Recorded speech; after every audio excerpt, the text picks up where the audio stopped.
रहे थे। फिर आप अचानक फेसबुक स्क्रॉल करने लगे, आपके पास तभी स्पेशल चाय की एड आई। आपने सोचा, अरे वाह, यही तो मैं ढूंढ रही थी। अचानक अभी कैसे ये आ गया? चलो कोई ना, इसको खरीद लेते हैं। तो क्या आपने कभी सोचा है ये जादू कैसे होता है?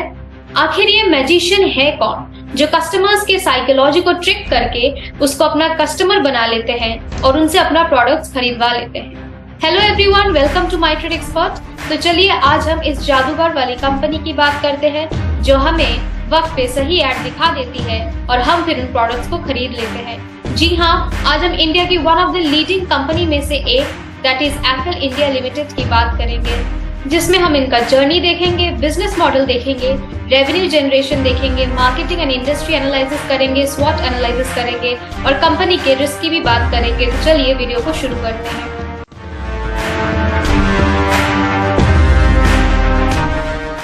एप्पल इंडिया की जर्नी की बात करें तो ये कंपनी एक प्राइवेट लिमिटेड कंपनी के नाम से इनकॉर्पोरेट हुई थी, जिसका नाम था तेजस सिक्योरिटीज प्राइवेट लिमिटेड। साल 2006 जैन की बात करें तो ये कंपनी मुकेश तुलसियन राजपाल सिंह राणा के द्वारा ओन की जाती थी और मैनेज की जाती थी। लेकिन जनवरी में ही इस कंपनी को अनुज खन्ना सोहम जो इंडिविजुअल प्रमोटर थे और उनके साथ अनुज कुमार और मधुसूदन रामाकृष्णा ने मिलकर कंपनी को अक्वायर करी। इसके बाद सितंबर 2006 में इस कंपनी का नाम बदल के एप्पल इंडिया प्राइवेट लिमिटेड कर दी गई, जिसके बाद इस कंपनी को एक पब्लिक लिमिटेड कंपनी में कन्वर्ट कर दिया गया, जिसके बाद 13 जुलाई 2018 को कंपनी का नाम बदल के फिर से एप्पल इंडिया लिमिटेड कर दी गई। ये कंपनी प्रेजेंटली प्रोवाइड करती है mobile advertisement service through information technology and software development services for mobiles. तो ये है कंपनी का जर्नी। तो चलिए अब कंपनी के बिजनेस मॉडल्स देख लेते हैं।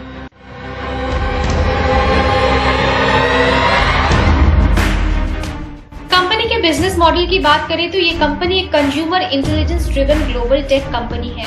यानी सीधा बात करें तो ये कंपनी बेसिकली कंज्यूमर या कस्टमर यानी आप और हम जैसे लोगों के बाइंग बिहेवियर या सर्चिंग पैटर्न को आइडेंटिफाई करती है, जिसके बाद वो लोग उस डेटा को यूज करके बाकी एप्स या कंपनी को इन्फॉर्मेशन देते हैं, जिससे वो कंपनी वही वक्त पे अपने कस्टमर्स को अपना एडवर्टाइजमेंट दिखा के उनसे प्रोडक्ट्स खरीदवा सकते हैं। इसको एक सिंपल एग्जाम्पल से समझते हैं।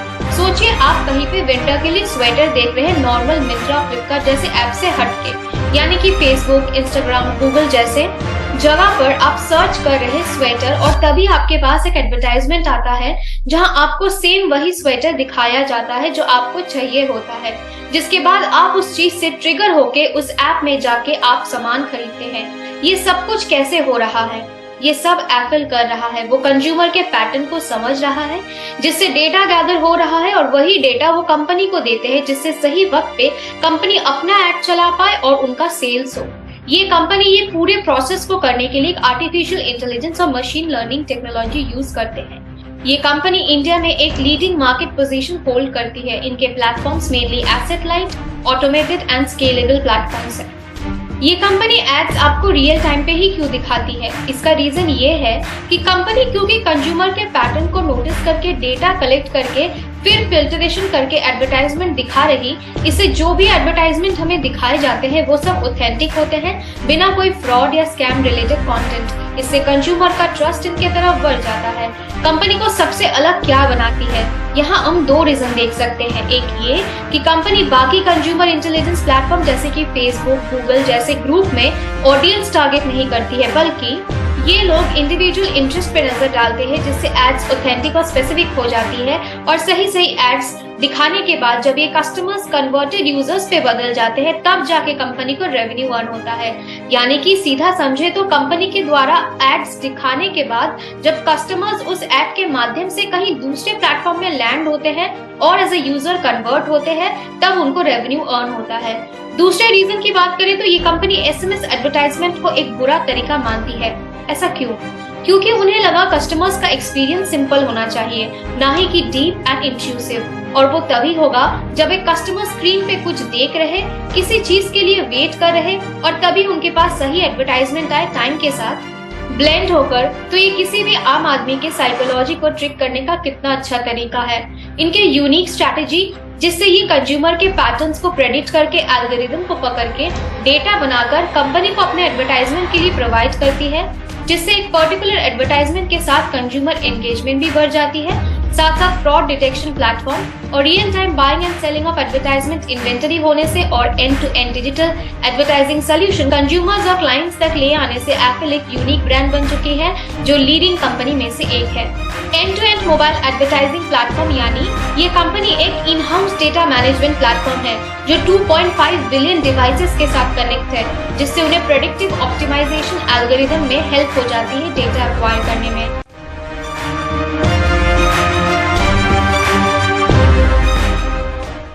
की रेवेन्यूज फ्रॉम ऑपरेशन की बात करें तो इंडिया से 34.7% आती है और इंटरनेशनल 65.3% आती है।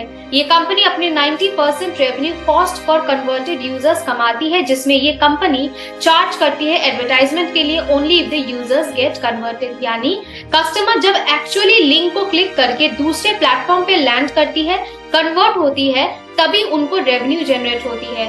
कंपनी की मार्केट कैपिटलाइजेशन 15,756 करोड़ है। ये company India, south east Asia, middle east, Africa, north America, Europe, Japan, Korea and Australia जैसे जगह पर प्रेजेंट है।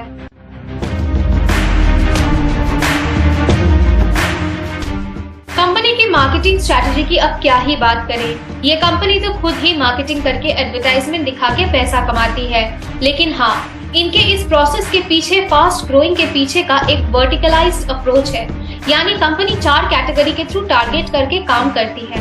That category is EFGH। Category E में ecommerce, edtech and entertainment आती है। कैटेगरी एफ में फिनटेक, FMCG, फूडटेक आती है। कैटेगरी जी में गेमिंग, गवर्नमेंट, ग्रोसरी आती है और कैटेगरी H में health care, hospitality and travel आती है।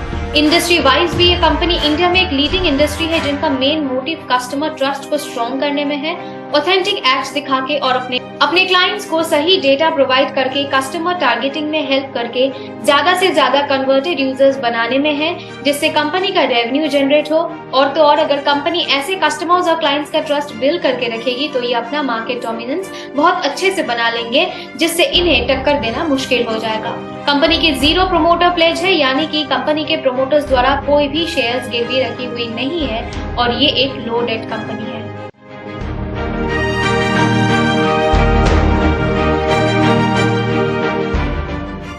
चलिए अब हम कंपनी की स्वॉट एनालिसिस कर लेते हैं। सबसे पहले हम कंपनी की स्ट्रेंथ की बात करें तो इनका सबसे पहला स्ट्रेंथ है end to end mobile advertising platform. क्योंकि ये company in house data management करती है, यानी खुद मैनेज करती है, तो बिना कोई फ्रॉड या स्कैम एड्स दिखाए इनके कस्टमर्स तक ऑथेंटिक एड्स जाते हैं, जिससे इनके साथ काम करने वाली कंपनी भी खुश होते हैं कि सही एड्स कस्टमर्स तक जा रहे हैं और कस्टमर्स भी खुश होते हैं कि ओरिजिनल एड्स हम तक दिखाए जा रहे हैं, जिससे आपस में एक स्ट्रॉन्ग ट्रस्ट बन जाती है। दूसरे स्ट्रेंथ की बात करें तो वो है CPCU स्ट्रैटेजी, यानी कि कॉस्ट पर कन्वर्टेड यूजर्स। जब भी कंज्यूमर्स इनके द्वारा दिखाए हुए एड्स को क्लिक करके दूसरे पेज में जाते हैं, वहां जाके कन्वर्टेड यूजर्स बनते हैं, तब जाके कंपनी को रेवेन्यू आती है और इससे company high return on investment बना पाती है। अब कंपनी के वीकनेस की बात करें तो इनका सबसे पहला वीकनेस है ये कंपनी अपने कैपिटल को एफिशिएंटली यूज नहीं कर पा रही प्रॉफिट जनरेट करने में, जिसके लिए इनके ROCE लास्ट 2 साल से घट रहे हैं। ROCE यानी, जिसको नहीं पता उन्हें मैं ये बता दूं, रिटर्न ऑन कैपिटल एम्प्लॉयड, यानी कि आपने जो कैपिटल या पैसा लगाया है उस पे कितना रिटर्न बन रहा है।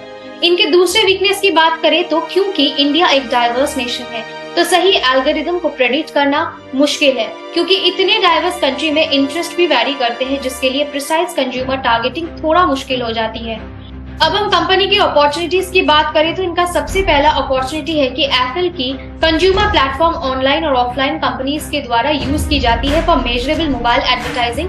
तो अगर कंपनी अपना मार्केट डोमिनेंस और भी बढ़ाएगी तो एंगेजमेंट भी बढ़ेगी और इसके चलते कंपनी के सेल्स भी बढ़ेंगे। दूसरे अपॉर्चुनिटी की बात करें तो वो है कंपनी और भी स्पेसिफिक डेटा को जनरेट करने में टारगेट कर सकती है, जिससे एकदम प्रिसाइज और एक्यूरेट एडवर्टाइजमेंट आएगी और इंडिविजुअल इंटरेस्ट को कैटर करने से एप्पल के प्रति बड़ी बड़ी कंपनीज का स्ट्रॉन्ग लिंक भी बन जाएगी। अब कंपनी के थ्रेट्स और रिस्क की बात करें तो इनका सबसे पहला रिस्क है इंडिया अभी भी एक लो CPCU मार्केट है बाकी ग्लोबल मार्केट से। तो बहुत ही कंसेंट्रेटेड अमाउंट ऑफ यूजर्स जब कन्वर्ट होते हैं तब जाके एक्चुअली उन्हें रेवेन्यू जनरेट होती है। इंडिया में ऑनलाइन कॉमर्स पेनिट्रेशन अभी भी बहुत लो है। बहुत कम लोग ऑनलाइन मार्केटिंग की पावर को जानते हैं या समझते हैं, जिससे यूजर्स को कन्वर्ट करना एक चैलेंजिंग टास्क हो जाता है और ये कंपनी के लिए एक बहुत बड़ी रिस्क और थ्रेट्स हम कह सकते हैं। आशा करते हैं ये वीडियो आपको पसंद आई है। अगर हाँ, तो हमारे चैनल को सब्सक्राइब करके बेल आइकन को हिट कर दीजिए, जिससे आप तक लेटेस्ट वीडियो की नोटिफिकेशन आ जाए।